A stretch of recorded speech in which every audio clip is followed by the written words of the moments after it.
Sky Glass customers complain as TVs won't turn on. Hundreds of Sky Glass TVs and Sky streaming service users have reported technical issues with many unable to turn on their devices. And this was since last Thursday evening.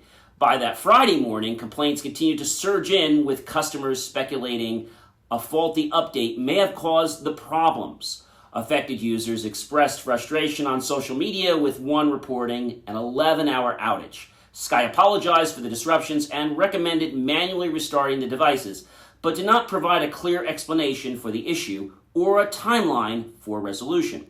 Similar issues were also reported with SkyStream's Puck devices. Wow, that's just terrible. I mean, it's all about these companies just grabbing people's money and unfortunately leaving the table when it's time for them to become accountable. Let me know your thoughts about streaming services or cable companies, and do you think they're really